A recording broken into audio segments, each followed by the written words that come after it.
പരിശുദ്ധാത്മാവേ സഹായക, നിരന്തരമെന്നെ സഹായിക്കണേ.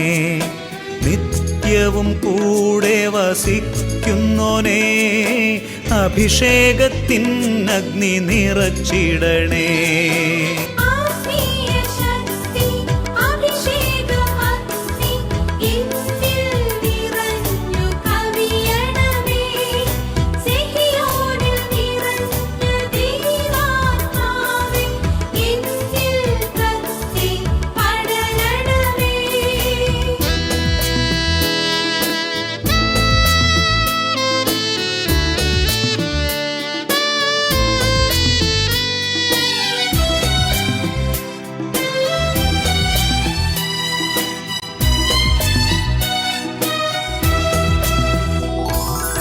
എന്നുള്ളിൽ നിറയുന്ന ദൈവിക ശക്തി ലൗകിക ശക്തിയെ തകർത്തിടുന്നു.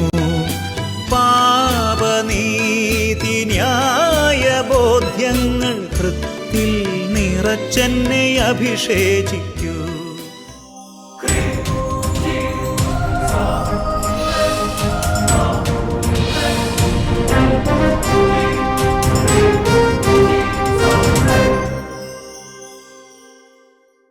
Praise the Lord. Praise the Lord. Hallelujah. Hallelujah. അഭിഷേകാഗ്നിയുടെ എല്ലാ പ്രേക്ഷകർക്കും രക്ഷിതാവും കർത്താവുമായ യേശുക്രിസ്തുവിൻ്റെ ധന്യനാമത്തിൽ കൃപയും സമാധാനവും.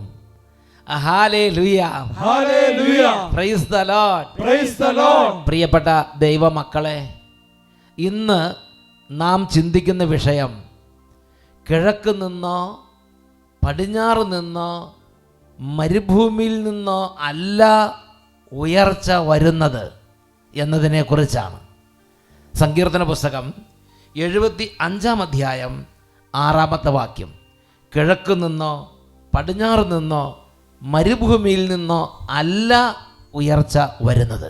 എല്ലാവരും ഒന്ന് എഴുന്നേറ്റ് നിന്നേ, കുറച്ചു നേരം ഒന്ന് പ്രാർത്ഥിച്ച് നമുക്ക് അഭിഷേകത്തിന് വേണ്ടി ഒരുങ്ങാം. ഇന്ന് അനേകം വിദ്യാർത്ഥിനികളെ കർത്താവ് അനുഗ്രഹിക്കാൻ പോവുകയാണ്. ഇന്ന് ജീവിതത്തിൽ ഒത്തിരി കാലമായി പരീക്ഷകൾക്ക് എപ്പോഴും തോറ്റുകൊണ്ടിരിക്കുന്ന ഒത്തിരി കുട്ടികളുടെ മേൽ ദൈവം അനുഗ്രഹം വർഷിക്കാൻ പോകുന്ന സമയമാണ്.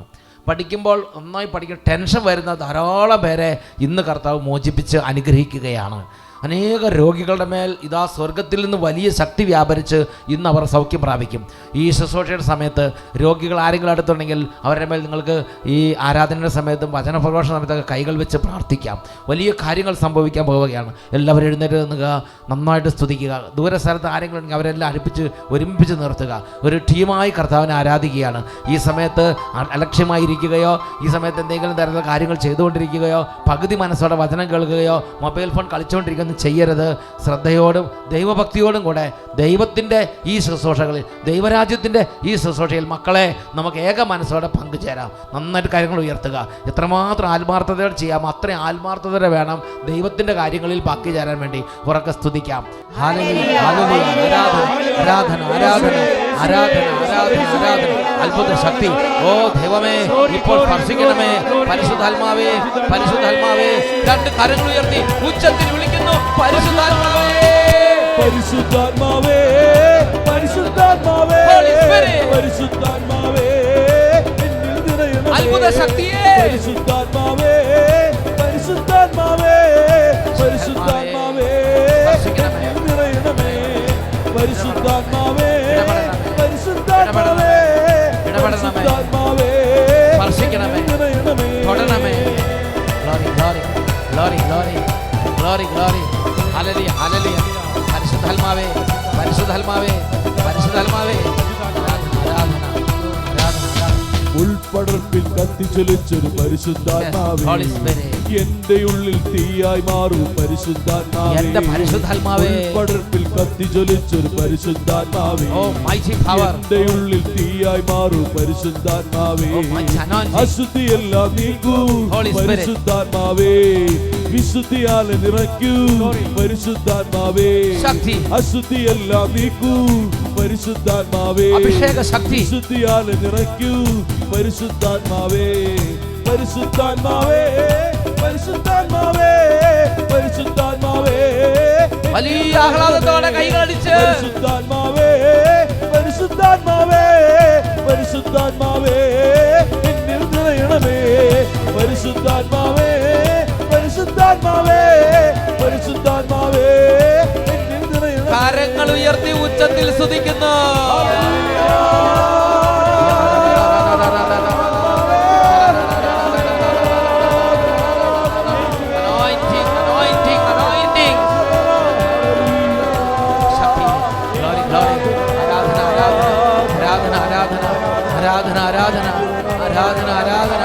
ഓ അന്ധകാര കോട്ടകൾ തകരട്ടെ, തിന്മയുടെ ആധിപത്യം തകരട്ടെ, എല്ലാ തിന്മയുടെ കോട്ടകളും ഇപ്പോൾ കോട്ടക്കൊത്തനങ്ങൾ ഛിന്നഭിന്നമാകട്ടെ.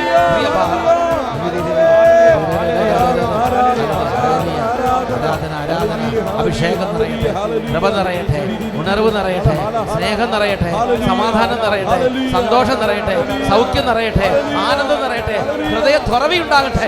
Glory glory. ഹല്ലേലൂയ. ആരാധന ആരാധന യേശുവേ, ആരാധന ആരാധന.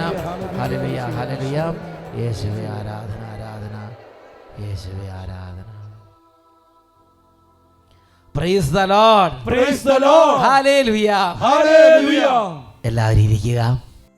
പ്രിയപ്പെട്ട ദൈവമക്കളെ, സങ്കീർത്തന പുസ്തകം 75-ാമത്തെ അധ്യായമാണ് ഇന്ന് നമ്മൾ പഠിക്കുന്നത്. 75-ാമത്തെ അധ്യായത്തിൽ 6-ാമത്തെ വാക്യമാണ് ഇന്നത്തെ പ്രബോധന വിഷയം. കിഴക്ക് നിന്നോ പടിഞ്ഞാറ് നിന്നോ മരുഭൂമിയിൽ നിന്നോ അല്ല ഉയർച്ച വരുന്നത്. നമ്മളെല്ലാവരും നമ്മുടെ ജീവിതത്തിൽ ഉയർച്ച ആഗ്രഹിക്കുന്നവരാണ്. നമ്മളെല്ലാവരും കഠിനമായി അധ്വാനിക്കുന്നവരാണ്. നമ്മളെല്ലാവരും രാപകലില്ലാതെ വലിയ കാര്യത്തിന് വേണ്ടി നേട്ടോട്ടം ഓടുന്നവരാണ്. ഒരുപാട് അധ്വാനിച്ച് കഷ്ടപ്പെടുകയാണ്. ഒരുപാട് പേരുടെ അധ്വാനങ്ങളും കഷ്ടപ്പാടുകളും കാണുമ്പോൾ മറ്റ് ചിലർ അവരെക്കുറിച്ച് പറയുന്നത് എൻ്റെ ചെറുപ്പത്തിൽ ഞാൻ ശ്രദ്ധിച്ചിട്ടുണ്ട്. അവരൊരുപാട് കഷ്ടപ്പെടുന്നുണ്ട്, അവരൊരുപാട് അധ്വാനിക്കുന്നുണ്ട്, പക്ഷെ അവർക്കൊരു ദൈവാനുഗ്രഹമില്ല. എല്ലാം അധ്വാനിച്ച് വക്കത്തോളം എത്തും, പക്ഷെ അത് ഉടഞ്ഞു പോകും. പകലന്തിയോളം വെള്ളം കോരും, ലാസ്റ്റ് അത് ഉടച്ച് കളയും. അതുപോലെ അത് നഷ്ടപ്പെട്ടു പോകുന്നു, ഫലത്തിലേക്ക് എത്തുന്നില്ല. വേറെ ചില ജീവിതത്തിൽ ഒന്നും ചെയ്യാൻ തോന്നുന്നില്ല. അങ്ങനെ ഇരിക്കുന്ന ആളുകളും ലോകത്തിലുണ്ട്. പ്രിയപ്പെട്ട സഹോദരങ്ങളെ, എന്നാൽ ദൈവത്തിൻ്റെ വചനം നമ്മുടെ ജീവിതത്തിന് ചില മാർഗനിർദ്ദേശങ്ങൾ നൽകുന്നുണ്ട്. ദൈവത്തിൻ്റെ വചനം നമുക്ക് നൽകുന്ന മാർഗനിർദ്ദേശങ്ങളിൽ അതിപ്രധാനമായ ഒന്ന് സങ്കീർത്തന പുസ്തകം 75-ാമത്തെ അധ്യായത്തിലാണ് നൽകപ്പെട്ടിരിക്കുന്നത്. അത് അച്ഛൻ വായിക്കാം. 4 മുതൽ 7 വരെയുള്ള തിരുലിഖിതങ്ങൾ. വൻപ് പറയരുത് എന്ന അഹങ്കാരിയോടും കൊമ്പ് ഉയർത്തരുത് എന്ന് ദുഷ്ടനോട് ഞാൻ പറയുന്നു. എന്ന് പറഞ്ഞാൽ എന്നെ ആരും സഹായിക്കേണ്ട, എനിക്ക് ആരുടെ സഹായം വേണ്ട, എനിക്കാവുന്നു, ഞാൻ എൻ്റെ കാര്യം നോക്കിക്കോളാം. അങ്ങനെ നീ വമ്പ് പറയരുത്, നീ ഗർവ് പറയരുത്, നീ നിൻ്റെ ഹൃദയത്തിൻ്റെ ധിക്കാരം അഹന്ത നീ സംസാരിക്കരുത്, അഹന്തയോടെ നീ സംസാരിക്കരുത്. ഇത് ദൈവം ജീവിതത്തിൻ്റെ വിജയത്തിന് നൽകുന്നൊരു മാർഗനിർദ്ദേശമാണ്. നീ അഹന്തയോടെ സംസാരിക്കരുത്, നീ ഗർവോടെ സംസാരിക്കരുത്, നീ വമ്പ് പറയരുത്, നീ സ്വർഗത്തിന് നേരെ കൊമ്പുയർത്തരുത്. ഇത് ദൈവത്തിൻ്റെ വചനമാണ്. വമ്പ് പറയരുത് എന്ന അഹങ്കാരികളോടും കൊമ്പുയർത്തരുത് എന്ന് ദുഷ്ടരോടും ഞാൻ പറയുന്നു. ആകാശത്തിനെതിരെ കൊമ്പുയർത്തരുത്, ഗർവോടെ സംസാരിക്കുകയും അരുത്. കിഴക്ക് നിന്നോ പടിഞ്ഞാറ് നിന്നോ മരുഭൂമിയിൽ നിന്നോ അല്ല ഉയർച്ച വരുന്നത്. പിന്നെ എവിടെ നിന്നാണ് ഇതെല്ലാം സംഭവിക്കുന്നത്? ഒരുവനെ താഴ്ത്തുകയും അപരനെ ഉയർത്തുകയും ചെയ്യുന്ന വിധി നടപ്പാക്കുന്നത് ദൈവമാണ്. ദൈവത്തിൻ്റെ ഇടപെടൽ, ദൈവത്തിൻ്റെ അനുഗ്രഹം, ഈ ഒരു കാര്യത്തെക്കുറിച്ച് ഞാനും നിങ്ങളും ഗൗരവിക്കണം. ഈ ഒരു കാര്യത്തെക്കുറിച്ച് ഞാനും നിങ്ങളും ഗൗരവത്തോടെ ചിന്തിക്കണം. ദൈവത്തിൻ്റെ അനുഗ്രഹം എൻ്റെ മേലുണ്ടോ?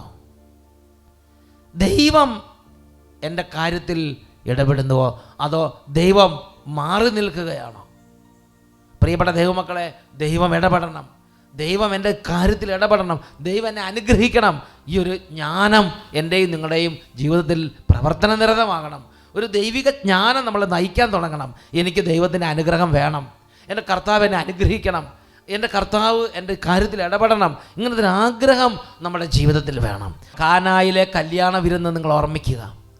അവിടെ ഈശോയെയും ശിഷ്യന്മാരെയും അവർ ക്ഷണിച്ചിരുന്നു. പരിശുദ്ധ മാതാവ് നമുക്ക് വേണ്ടി ഇടപെടാൻ അവിടെ ഉണ്ടായിരുന്നു, കുടുംബത്തിന് വേണ്ടി ഇടപെടാൻ അവിടെ ഉണ്ടായിരുന്നു.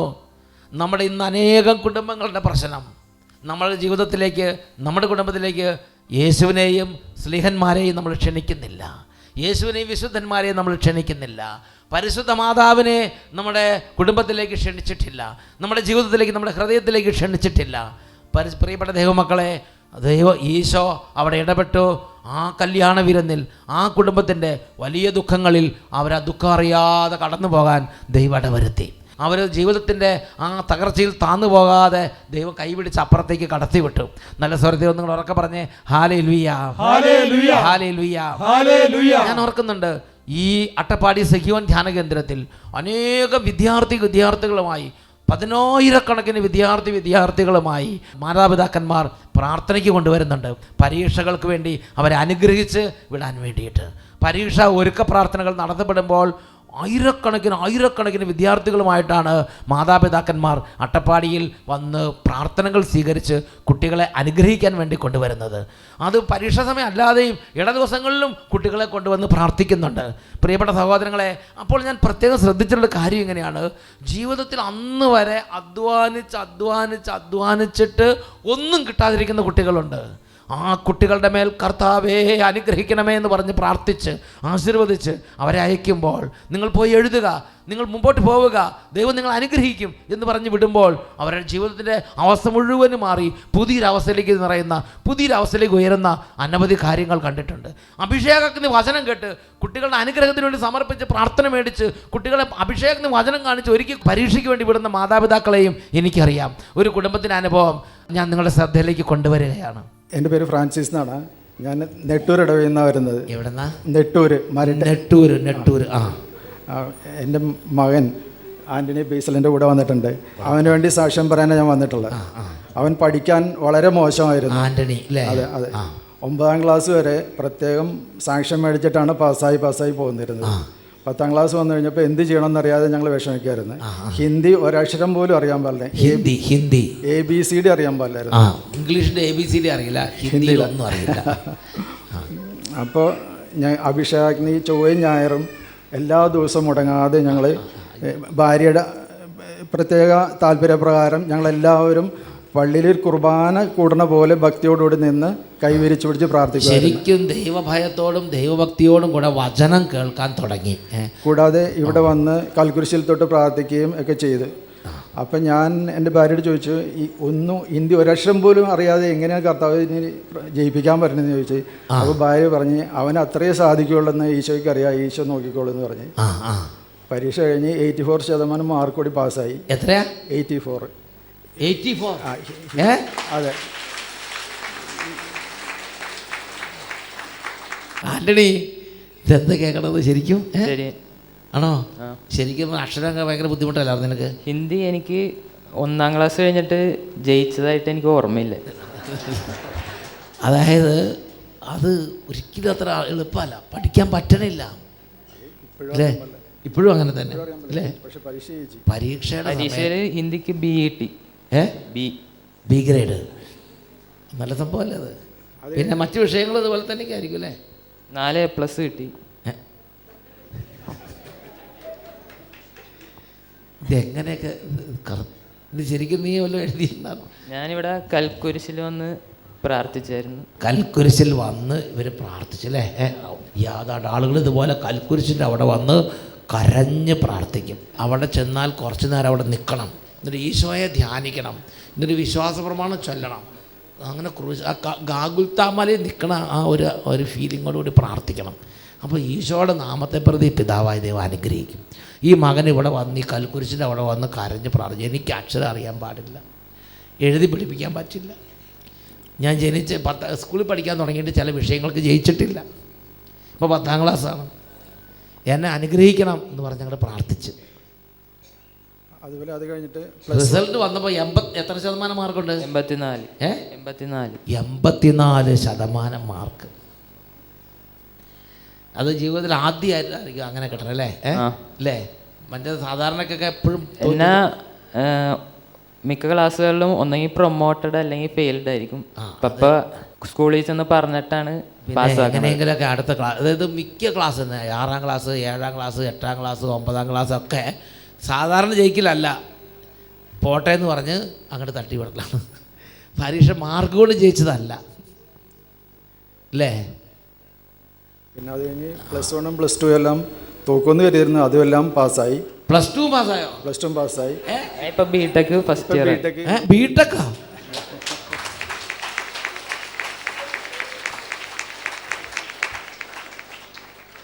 ഞാൻ എന്താ ഈ കേൾക്കണത്? പിന്നെ +2 പഠിക്കുമ്പോൾ ഒരു സംഭവം കൂടി ഉണ്ടായി. +2 ആദ്യ പരീക്ഷ കെമിസ്ട്രി ആയിരുന്നു. അത് ഏറ്റവും പ്രയാസമുള്ളതായിരുന്നു അവന്. പക്ഷെ അന്നത്തെ ദിവസം 9:45 കാലത്ത് എഴുന്നേറ്റ് ഉറക്കത്തിൽ നിന്ന് വന്ന് എഴുന്നേറ്റിരിക്കണം. അപ്പോൾ ഞാൻ പറഞ്ഞു ഉച്ചക്കാണ് പരീക്ഷ എന്നാണ് ധാരണ. ഞാൻ പറഞ്ഞു ഒന്ന് ടൈം ടേബിൾ എടുത്ത് നോക്കുന്നു പറയാനൊരു ഉൾപ്രേരണ ഉണ്ടായി. നിർബന്ധിച്ച് ഞാൻ പറഞ്ഞപ്പോഴാണ് 10 മണിക്ക് പരീക്ഷ തുടങ്ങണേ. 9:45 വീട്ടിൽ ഉറക്കത്തിൽ നിന്ന് എഴുന്നേറ്റ് 9 മണിക്കാണ് ഉറക്കത്തിൽ നിന്ന് എഴുന്നേക്കുന്നത്. 2 മണിക്കാണ് പരീക്ഷ എന്ന് വിചാരിച്ച് സമയമുണ്ടല്ലോ. 9:45 വീട്ടിലിരിക്കണേ. 9:45 എന്നിട്ട് കാപ്പിയൊക്കെ കുടിച്ച് 9:45 അപ്പം പറഞ്ഞ് എൻ്റെ മോനെ നീ പഠിക്കുന്ന കുട്ടിയെ പറ്റല്ലേ, അതുകൊണ്ട് നീ ആ ടൈം ടേബിൾ ഉണ്ട് നോക്കിയാൽ ചിലപ്പം ഇവരെ മനസ്സിലാവുന്നു. നോക്കിയപ്പോൾ 10 മണിക്ക് പരീക്ഷ. കൂട്ടുകാരെയൊക്കെ വിളിച്ച് നോക്കിയപ്പോൾ എല്ലാവരും പരീക്ഷ ഹോളിലാണ്. വേഗം തന്നെ ഇറങ്ങിയപ്പോൾ എൻ്റെ ചേട്ടൻ്റെ മോളെ ഈശോ റെഡിയാക്കി നിർത്തിയേക്കണ പോലെ റെഡിയായി അവൾ പുറത്തേക്ക് ഉണ്ടായി. കാറെടുത്ത് വേഗം സ്കൂളിലെത്തിച്ച് ടക്കെന്ന് പറഞ്ഞ് ചെന്ന് നേരെ ഹോളിലേക്ക് കയറി. 10:30 മുമ്പ് സ്കൂളിൽ ചെന്നുകൊണ്ട് അതാണ് പരീക്ഷയുടെ ഒരുക്കം. നിങ്ങളത് മനസ്സിലാക്കുക. ഇപ്പോഴത്തെ കുട്ടികളുടെയൊക്കെ ചങ്കുറപ്പ് 9 മണി വരെ കടന്നുറങ്ങും, 10 മണിക്ക് പരീക്ഷയ്ക്ക് ഉച്ചത്തിൽ പറഞ്ഞ ഹല്ലേലൂയ ഹല്ലേലൂയ. കർത്താവ് അനുഗ്രഹിച്ച് എൻ്റെ ചേട്ടോ എന്ന് പറയണ്ട. ഇത് ഭയങ്കര സംഭവമല്ലേ ഇത്? എന്തായാലും നീ ഹാപ്പിയാണോ? മൈക്കിൽ കൂടെ പറ. ഹാപ്പിയാണ്. നീ 2 വാക്ക് പറഞ്ഞു, നീ സ്വതന്ത്രമായിട്ട് പറഞ്ഞു. ആൻ്റണി ബേസിൽ ഞാൻ നെട്ടൂർ, എറണാകുളത്ത് നെട്ടൂർ എന്ന സ്ഥലത്ത് നിന്ന് വരുന്നു. ഞാൻ ഹിന്ദിക്ക് ഞാൻ ജയിക്കുമെന്ന് ഞാൻ വിചാരിച്ചില്ലായിരുന്നു. ഒരിക്കലും അങ്ങനെ ഒരു പ്രതീക്ഷയില്ലായിരുന്നു. ഇല്ല. എനിക്ക് മോഡൽ എക്സാമിന് 5 മാർക്കാണ് കിട്ടിയത്. ആ ഹിന്ദിക്കാണ് B ഗ്രേഡ് കടുത്ത കർത്താക്കൾ ഉയർത്തി. അതുപോലെ മറ്റു വിഷയങ്ങൾ ഇംഗ്ലീഷൊക്കെ ബുദ്ധിമുട്ടില്ലായിരുന്നു. ഏതൊക്കെ വിഷയങ്ങൾ എനിക്ക് ഹിന്ദിയും മലയാളമായിരുന്നു ഏറ്റവും ബുദ്ധിമുട്ട്. മലയാളത്തിനൊക്കെ എത്ര മാർക്കായിരുന്നു? മലയാളത്തിനും 1 ഡിജിറ്റ് ആയിരിക്കും. അല്ല സാധാരണ പരീക്ഷയ്ക്കൊക്കെ 1 ഡിജിറ്റ് ആയിരിക്കും. 1 ഡിജിറ്റ് നമ്പർ ആയിരിക്കും. ഓ 1 2 നിങ്ങൾ 1 ഡിജിറ്റ് എന്ന് പറഞ്ഞാൽ വലിയ സംഭവം വിചാരിക്കണ്ട. ഇവർ വിചാരിക്കണം 1 ഡിജിറ്റ് എന്ന് പറഞ്ഞാൽ A+ പോലെ ഒരു സംഭവം. അതല്ല, 1 2 3 ഇതൊക്കെയാണത്. 5 വരെ കേട്ടോ, ചിലപ്പോൾ 6 കൊണ്ട് 7 ഒക്കെ വരുമായിരിക്കും. അങ്ങനെ 10-ന് താഴെ കേട്ടോ. ഇപ്പം മനസ്സിലായോ? അങ്ങനത്തെ മാർക്കായിരുന്നു മോഡൽ എക്സാം വരെ. അപ്പോഴാണ് ഇവർ വന്ന് കർത്താവിൻ്റെ സന്നിധിയിൽ കരഞ്ഞ് പ്രാർത്ഥിച്ചു അല്ലേ? എന്താ ചെയ്തത്? ഇവിടെ വന്ന് പ്രാർത്ഥിച്ചു. ഇവിടെ കൽക്കുരിശിൽ വന്ന് പ്രാർത്ഥിച്ചായിരുന്നു. കൽക്കുരിശിൻ്റെ അവിടെ വന്ന് കരഞ്ഞ് അങ്ങോട്ട് പ്രാർത്ഥിച്ചു എൻ്റെ ഈശോയെ. എല്ലാ ദിവസവും എല്ലാ ഞായറാഴ്ചയും അഭിഷേകാഗ്നിയിൽ ധ്യാനത്തിൽ എന്ന പോലെ തന്നെ പ്രാർത്ഥിക്കുമായിരുന്നു. ശരിക്കും മുട്ടുമല്ലേ? ശരിക്കും ഒരു ധ്യാന കേന്ദ്രത്തിൽ ധ്യാനത്തിൽ അതിനൊരു കൃപ കർത്താവ് കൊടുത്ത് കുടുംബത്തിന്. ഈ മകനെ കൃപ കൊടുത്ത്. അതുകൊണ്ട് ഒരു ധ്യാനകേന്ദ്രത്തിൽ പോയി ധ്യാനം കൊടുത്താൽ മുട്ടുമേൽ നിന്ന് വചനം കേട്ട് ഈശോയെ എന്ന് പറഞ്ഞ ആരാധനയുടെ സമയത്ത് കരഞ്ഞങ്ങോട്ട് പ്രാർത്ഥിക്കും. ഈശോ അങ്ങോട്ട് ബ്ലസ് ചെയ്ത് മക്കളെ. 4 വർഷമായിട്ട് ഇപ്പോഴും അങ്ങനെ എല്ലാ സൺഡേ ചൊവ്വാഴ്ച ഞായറാഴ്ച വചനം കേൾക്കും അല്ലേ? അഭിഷേകിന് നിങ്ങൾക്ക് സന്തോഷമാണോ? കൈകൾ ഉയർത്തി സന്തോഷത്തിന് കൈയടിച്ച് കർത്താവിനെ ആരാധിക്കണം. ആമേൻ ആമേൻ യേശുനാഥാ, ആമേൻ ആമേൻ ദൈവപുത്ര, ആമേൻ ആമേൻ സർവശക്താ, നിത്യപിതാവേ നിത്യപിതാവേ. പ്രഭാഷകന്റെ പുസ്തകത്തിൽ 33-ാം അധ്യായം 16-17 വാക്യങ്ങൾ. Book of Sira chapter 33 verses 16 and 17. ഒടുവിലാണ് ഞാൻ ഉണർന്നത്. കാല പെറുക്കുന്നവനെ പോലെ ഞാൻ മുന്തിരിപ്പഴം ശേഖരിക്കുന്നവരുടെ പിന്നിലായി. എന്നാൽ കർത്താവിൻ്റെ അനുഗ്രഹം നിമിത്തം ഞാൻ മുൻപന്തിയിലെത്തി. മുന്തിരിപ്പഴം ശേഖരിക്കുന്നവനെ പോലെ ചക്ക് നിറച്ചു. ഹല്ലേലൂയ. പ്രിയപ്പെട്ട ദൈവമക്കളെ, ജീവിതത്തിൻ്റെ ഒരു പരാജയ അവസ്ഥയിൽ കിടന്ന ഒരു മനുഷ്യൻ്റെ അനുഭവമാണ് ഇവിടെ രേഖപ്പെടുത്തിയിരിക്കുന്നത്. അദ്ദേഹം പറയുകയാണ്, ഞാൻ ഒടുവിലാണ് ഉണർന്നത്. കാലാ പെറുക്കുന്നവനെ പോലെയായിരുന്നു. ഒന്നുമില്ല, എന്തെങ്കിലും കിട്ടിയാൽ കിട്ടി, ഇതായിരുന്നു അവസ്ഥ സ്ഥിതി. പക്ഷേ ദൈവവചനത്തിൽ പറയാണ്, എന്നാൽ കർത്താവിൻ്റെ അനുഗ്രഹ നിമിത്തം ഞാൻ മുൻപന്തിയിലെത്തി. ഉച്ചത്തിൽ പറയാം ഹല്ലേലൂയ. പ്രിയപ്പെട്ട സഹോദരങ്ങളെ, ഇത് മനസ്സിലാക്കാൻ ദൈവമായ കർത്താവിൻ്റെ ഒരു ജ്ഞാനം നമ്മുടെ ബുദ്ധിയെ പ്രകാശിപ്പിക്കണം. ദൈവമായ കർത്താവിൻ്റെ ജ്ഞാനം നമ്മുടെ ജീവിതത്തെ നയിക്കണം. ദൈവത്തിൻ്റെ വചനം വെളിപ്പെടുത്തുകയാണ് നമ്മുടെ ജീവിതത്തെ ഒരവസ്ഥയിൽ നിന്ന് മറ്റൊരവസ്ഥയിലേക്ക് ഉയർത്താൻ, നമ്മുടെ ജീവിതത്തെ തകർച്ചകൾ കൂടാതെ നമ്മുടെ ജീവിതത്തെ കർത്താവിൻ്റെ മുമ്പിൽ അനുദിനം മുന്നോട്ട് നയിക്കാൻ കർത്താവിൻ്റെ അനുഗ്രഹം നമ്മളെ സഹായിക്കും. കർത്താവിൻ്റെ അനുഗ്രഹം നമ്മളെ ഉയർത്തും. കർത്താവിൻ്റെ അനുഗ്രഹം നമ്മളെ മുൻപന്തിയിൽ എത്തിക്കും. ഇത് ദൈവവചനം നമ്മളെ പഠിപ്പിക്കുന്നൊരു കാര്യമാണ്. വിശുദ്ധ ലൂക്കായുടെ സുവിശേഷം 5-ാം അധ്യായം അതിൽ 5 മുതൽ 7 വരെയുള്ള തിരുലിഖിതങ്ങൾ. അതിൻ്റെ പശ്ചാത്തലം എങ്ങനെയാണ്? ശിഷ്യന്മാർ രാത്രി മുഴുവൻ ആ ഗലീലി കടലിൽ അങ്ങോളം ഇങ്ങോളം വലവീശി അവർ ഒന്നും കിട്ടാതെ നിരാശപ്പെട്ടിരിക്കുകയാണ്. അങ്ങനെ യേശു അവരുടെ വള്ളത്തിൽ കയറി. അതിനുശേഷം യേശു പ്രബോധനങ്ങളൊക്കെ അവസാനിപ്പിച്ച് യേശു ശിമോനോട് പറഞ്ഞു, ആഴത്തിലേക്ക് നീക്കി വല വീശുക, നീ കടലിലേക്ക് വല ഇറക്കുക. അപ്പോൾ ശിമോൻ പത്രോസ് പറഞ്ഞു, എൻ്റെ കർത്താവേ, രാത്രി മുഴുവൻ ഞങ്ങൾ അധ്വാനിച്ചു, ഒന്നും കിട്ടിയില്ല. ഇത് കേട്ടുകൊണ്ടിരിക്കുന്ന പലരും എങ്ങനെയാണ്? 10ാം ക്ലാസ് വരെ പഠിച്ചു, പ്രാർത്ഥിച്ചു, ഒരു ഗുണവും ഉണ്ടായിട്ടില്ല. ഇതുവരെ അധ്വാനിച്ചു, ഒരു മേൽഗതിയും കിട്ടിയില്ല. ഇതുവരെ ഓടി ഒന്നും നേടിയിട്ടില്ല. അങ്ങനെയുള്ള ദൈവമക്കൾ ഇതിനകത്ത് ഇരിപ്പുണ്ട്. ശിമോൻ പത്രോസും കൂട്ടരും അങ്ങനെയായിരുന്നു. രാത്രി മുഴുവൻ അധ്വാനിച്ച് ഒന്നും നേടിയില്ല, ഒന്നും കിട്ടിയില്ല, ഒന്നും സ്വന്തമാക്കാൻ പറ്റിയില്ല. അങ്ങനെ വെറും കൈയോടെ, അങ്ങനെ ശൂന്യമായ വള്ളവുമായി അങ്ങനെ നിരാശപ്പെട്ടിരിക്കുമ്പോഴാണ് കർത്താവ് പറയണത്. കർത്താവ് അവരുടെ വള്ളത്തിൽ കയറി, അവർ കർത്താവിനെ വെൽക്കം ചെയ്തു. ഇപ്പോൾ കർത്താവ് അവരുടെ കൂടെയുണ്ട്. അനുഗ്രഹമുള്ള കർത്താവ് പറയുകയാണ്, നീ വല വീശുക, നീ വള്ളം നീക്കുക, നീ വല വീശുക. അവർ പറഞ്ഞു, കർത്താവേ, നീ പറയണത് അനുസരിച്ച് ഞാൻ വല വീശ. നമുക്ക് വായിക്കാം ലൂക്കായുടെ സുവിശേഷം 5-ാം അധ്യായം 5 മുതൽ 7 വരെ തിരുലിഖിതങ്ങൾ. ശിമയോൻ പറഞ്ഞു, ഗുരു, രാത്രി മുഴുവൻ അധ്വാനിച്ചിട്ടും ഞങ്ങൾക്ക് ഒന്നും കിട്ടിയില്ല. എങ്കിലും നീ പറഞ്ഞതനുസരിച്ച് ഞാൻ വലയിറക്കാം. വലയിറക്കിയപ്പോൾ വളരെയേറെ മത്സ്യങ്ങൾ അവർക്ക് കിട്ടി. അവരുടെ വല കീറി തുടങ്ങി. അവർ മറ്റേ വള്ളത്തിൽ ഉണ്ടായിരുന്ന കൂട്ടുകാരെ ആംഗ്യം കാണിച്ച് സഹായത്തിന് വിളിച്ചു. അവർ വന്ന് 2 വള്ളങ്ങളും മുങ്ങാറാകുവോളം നിറച്ചു. മനസ്സ് നിറച്ച്, കൈ നിറച്ച്, വള്ളം നിറച്ച് ദൈവം അങ്ങോട്ട് കൊടുത്തു. ഇതിനാണ് ദൈവാനുഗ്രഹം എന്ന് പറയുന്നത്. ദൈവത്തിൻ്റെ അനുഗ്രഹം എന്ന് പറയുന്നത് ഈ ഒരു കാര്യം നമ്മുടെ ജീവിതത്തോട് കൂടെ ഉണ്ടായിരിക്കണം. ദൈവത്തിൻ്റെ അനുഗ്രഹം നമ്മുടെ കൂടെ ഉണ്ടാകണം. അതിനുവേണ്ടിയാണ് മാതാപിതാക്കന്മാർ കുട്ടികളെ ദേവാലയങ്ങളിലേക്ക് കൊണ്ടുപോയി പ്രാർത്ഥിപ്പിക്കുന്നു. മാതാപിതാക്കന്മാർ കുട്ടികളെ വചനം കേൾക്കാൻ വേണ്ടി കൊണ്ടുപോകുന്നു. അഭിഷേകനീർ സമയത്ത് കുട്ടികളെല്ലാം വിളിച്ചിരുത്തി വീട്ടിലിരുത്തി പേരൻസിനോട് കൂടെ വചനം കേൾപ്പിക്കുന്നു. പരീക്ഷ ഒരുക്ക പ്രാർത്ഥനകൾ നടത്തുമ്പോൾ പരീക്ഷ ഒരുക്ക പ്രാർത്ഥനകൾ കൊണ്ടുപോയി അവർക്ക് വേണ്ടി അനുഗ്രഹം വാങ്ങിച്ചു കൊടുക്കുന്നു. പ്രിയപ്പെട്ട സഹോദരങ്ങളെ, ഇത് ദൈവികമായ ഒരു വഴിയാണ്. പ്രഭാഷകന്റെ പുസ്തകം 39-ാം അധ്യായം 22-ാമത്തെ തിരുലിഖിതം. അവിടെ വചനം ഇങ്ങനെ പഠിപ്പിക്കുന്നത്, അവിടുത്തെ അനുഗ്രഹം നദിയെന്ന പോലെ വരണ്ട ഭൂമിയെ ആവരണം ചെയ്യുന്നു എന്ന് പറഞ്ഞാൽ, വരണ്ട ഭൂമി, ഒരു റിസൾട്ടും ഇല്ലാത്തത്, തരിശു ഭൂമി, ഒരു ഗുണമില്ലാത്തത്, ഒന്നും പിടിക്കാത്തത്, ഒരു ചെടിയില്ലാത്തത്, വരണ്ട് വിണ്ടുണങ്ങി കിടക്കുന്ന, എല്ലാം നഷ്ടപ്പെട്ട് വിണ്ട് കീറി കിടക്കുന്ന മരുഭൂമി പോലുള്ള ഒരു ജീവിതമാണെങ്കിൽ പോലും അതിനെ കുതിർത്ത് വെള്ളപ്പൊക്കം കൊണ്ട് കുതിർക്കുന്നത് പോലെയാണ് ദൈവം അനുഗ്രഹിക്കുക.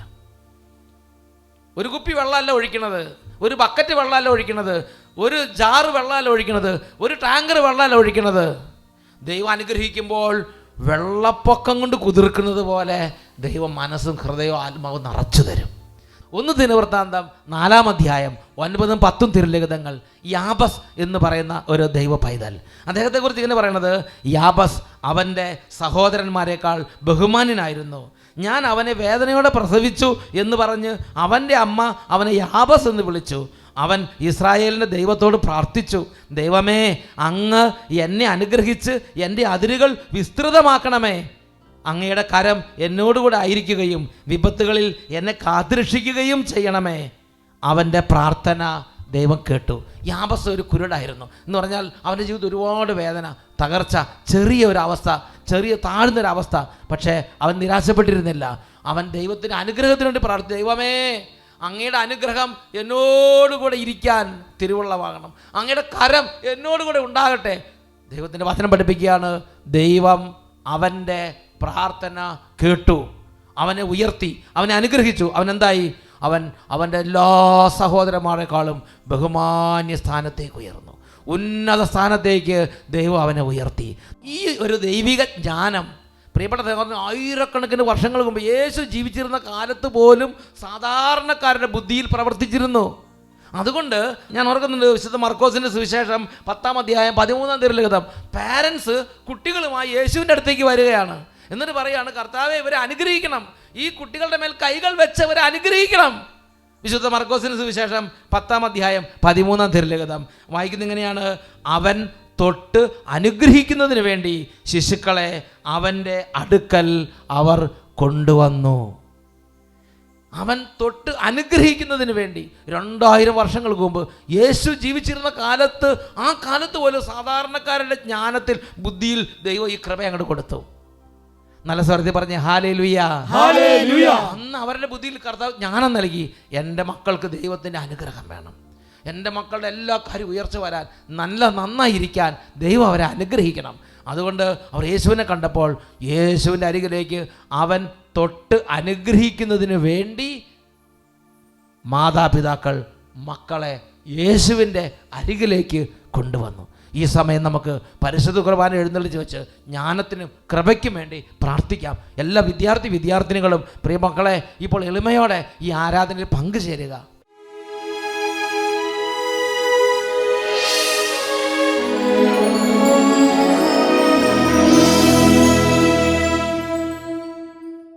Praise the Lord. Praise the Lord. Hallelujah. Hallelujah. രണ്ട് കരങ്ങൾ നന്നായി ഉയർത്തിപ്പിടിക്കാം. ജീവിക്കുന്നവനായ ദൈവം ഈ സമയം ആത്മാവിനെ വർഷിക്കുകയാണ്. ഓ റൂഹായേ, പരിശുദ്ധ റൂഹായേ, ഇപ്പോൾ ഞങ്ങളുടെ മേലും ഞങ്ങളുടെ കുടുംബങ്ങളുടെ മേലും നിറയണമേ. അവിടുന്ന് അനുഗ്രഹത്തിൻ്റെ വഴിത്താരകൾ തുറക്കണമേ. രണ്ട് കരങ്ങൾ ഉയർത്തി ഉച്ചത്തിൽ സ്തുതിക്കുന്നു. ഹല്ലേലൂയ, വലിയ ശക്തിയോടെ കരങ്ങൾ ഉയർത്തി ഉച്ചത്തിൽ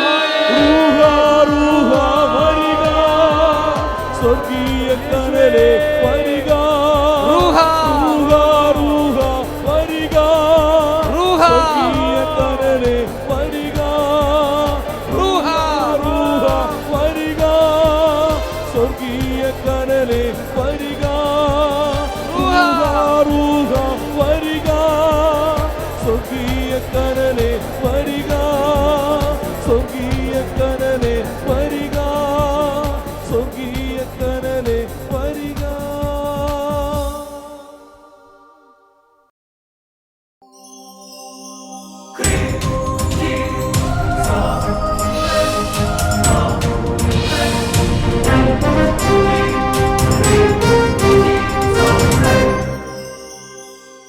ആരാധിക്കാം ഈ ജീവിതം തന്നതിനായിരമായിരം നന്ദി കർത്താവേ.